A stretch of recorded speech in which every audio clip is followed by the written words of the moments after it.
நமஸ்காரம். நம்ம இன்னைக்கு வந்து வெங்காய வடம் எப்படி பண்றதுன்னு பார்க்கலாம். நான் அதுக்கு வந்து சின்ன வெங்காயம், சாம்பார் வெங்காயம் வந்து கட் பண்ணி எடுத்துட்டு இருக்கேன். அப்புறம் வெறும் அரிசி மாவு தான் நான் எடுத்துட்டு இருக்கேன்.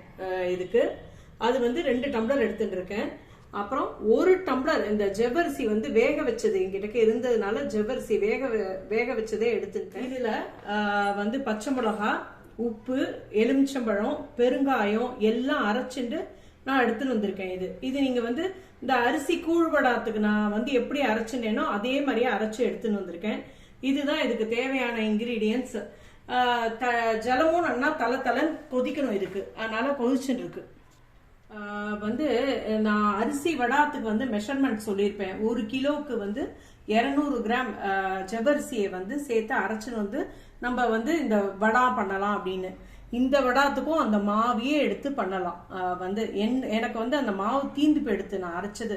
அதனால நான் வெறும் அரிசி மாவு, கடையிலேருந்து வாங்கின அரிசி மாவு தான் நான் எடுத்துட்டு இருக்கேன்.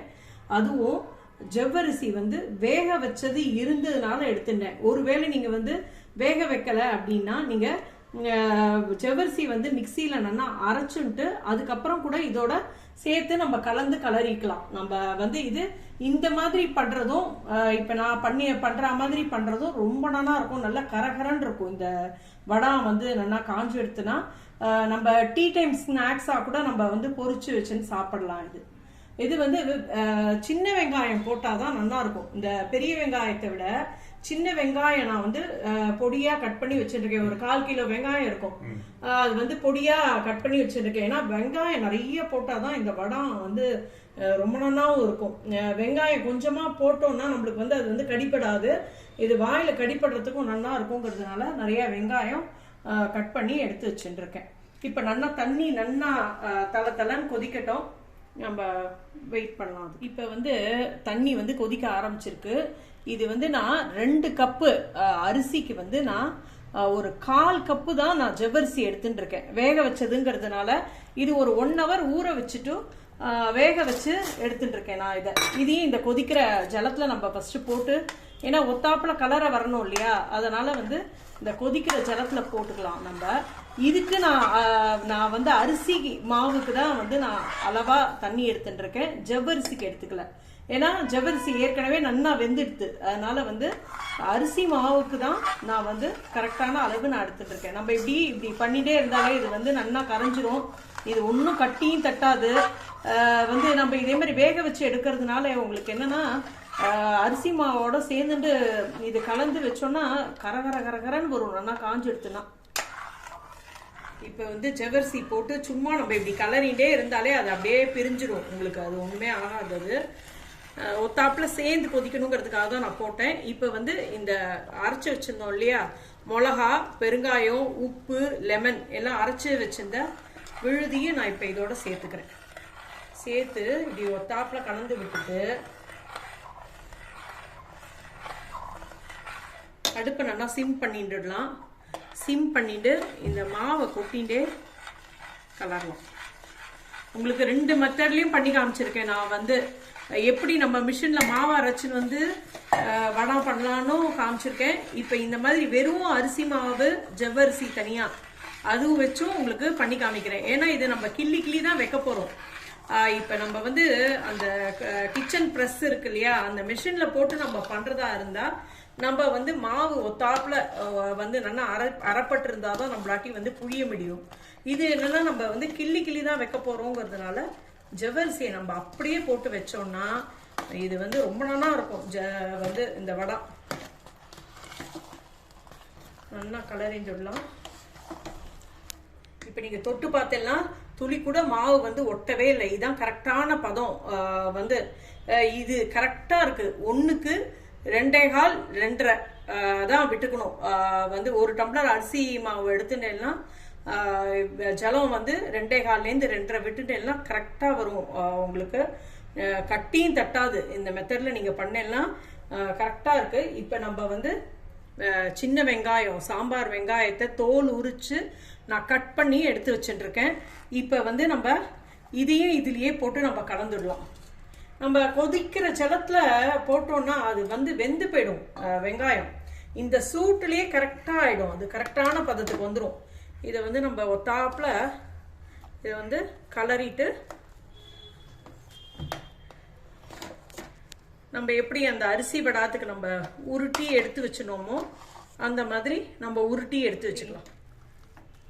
நல்லா கலரிட்டோன்னா நம்ம அரிசி வடாத்துக்கு எடுத்து வச்சுக்கிற மாதிரி உருட்டி எடுத்து வச்சுக்கலாம். எல்லாத்தையும் படுற மாதிரி நம்ம கலரிடணும். நம்ம கொஞ்சமாக எடுத்துட்டு இருக்கோம் இந்த தட்டில். இப்போ வந்து மூடி வச்சுருக்கேன் நான். இதுலேருந்து கொஞ்சம் கொஞ்சமாக எடுத்து போட்டுண்டு ஆற வச்சு நம்ம வந்து இந்த மாதிரி உருட்டி உருட்டி போட்டுட்டோன்னா நம்ம எடுத்துகிட்டு போய் கிள்ளி தான் வைக்க போகிறோம். நம்ம அதுக்கு தகுந்த மாதிரி நம்ம இந்த மாதிரி ஒத்தாப்பில் உருட்டி போட்டுட்டோன்னா நம்ம வந்து அங்கே கிள்ளி கிள்ளி வைக்கிறதுக்கு சௌரியமாக இருக்கும்.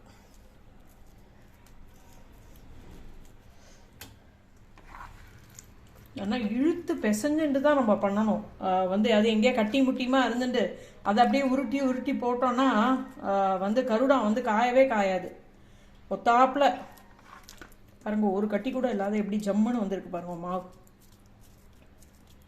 இப்போ நம்ம வந்து மாவு நல்லா ரெடி பண்ணியாச்சு.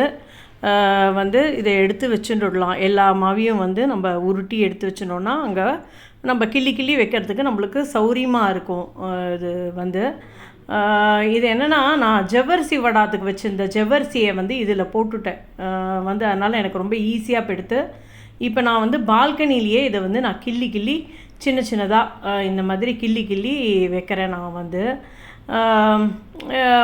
மாடியில் வேணாலும் கொண்டு போய் வைக்கலாம். நான் என்ன பண்ணுவேன், ஃபஸ்ட்டு டே வந்து எப்பயுமே பால்கனியில் வச்சுட்டு அடுத்த நாள் வந்து பிளேட்டில் வந்து இதை எடுத்து வச்சு காய வச்சுருவேன். நான் வந்து இது ரொம்ப ரொம்ப ஈஸி. நம்ம மாவு வந்து நம்ம ரெடி பண்ணி வச்சுட்டோன்னா ரொம்ப ஈஸி. இது ரொம்ப டேஸ்ட்டாகவும் இருக்கும். இது வந்து பக்கோடா மாதிரி இருக்கும். வந்து நம்ம சாதாரணமாக எல்லாம் சாதத்துக்கெலாம் தொட்டுக்கிறதுக்கும் நல்லாயிருக்கும். நம்ம வந்து ஸ்நாக்ஸாக பொரித்து சாப்பிட்றதுக்கும் நல்லாயிருக்கும். இது வந்து இது என்னென்னா கொஞ்சம் காயறதுக்கு மட்டும் கொஞ்சம் லேட் ஆகும். ஏன்னா நம்ம உருட்டு கிள்ளி கிள்ளி வச்சுருக்கிறதுனால அது உள்ளுக்குள்ளே இருக்கிற மாவெல்லாம் வந்து காயறதுக்கு கொஞ்சம் லேட் ஆகும். ஒரு 4-5 நாள் ஆகும். அது வந்து எப்படின்னா உங்களுக்கு காஞ்சி எடுத்துன்னா அப்படி நம்ம பண்ணி பார்த்தோன்னா அந்த பாத்திரத்தை பண்ணி பார்த்தோன்னா அதுலேயே ஒரு மாதிரி சவுண்டு வரும். அந்த அளவுக்கு காஞ்சிருக்கணும் வடை வந்து. பாருங்க, கொஞ்சம் கொஞ்சமாக கிள்ளி ரொம்ப ஈஸியான வேலை கிள்ளி வைக்கிறது தான் இதுக்கு. இந்த மாவு இது வெங்காய வடாத்துக்கு எல்லாம் பண்ணி வச்சாச்சு. நம்ம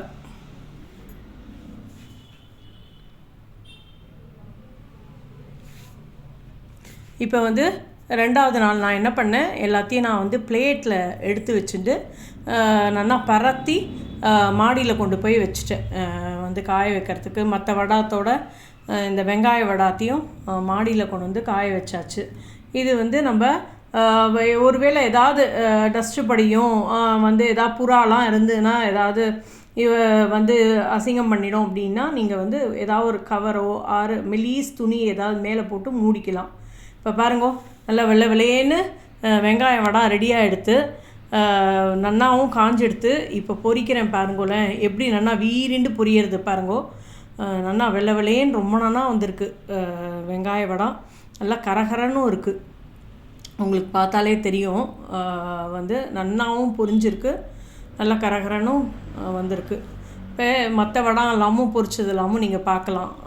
வந்து இதோட லிங்க் வந்து டிஸ்கிரிப்ஷனில் கொடுக்குறோம். நாங்கள் எல்லோரும் பண்ணி பாருங்கோ. இது வந்து பண்ணி பார்த்துட்டு எப்படி இருக்குது அப்படிங்கிறதையும் சொல்லுங்க. நீங்கள் உங்கள் ஃபீட்பேக்கையும் கமெண்ட்ஸில் போடுங்கோ. எல்லோரும் பண்ணி பாருங்கோ.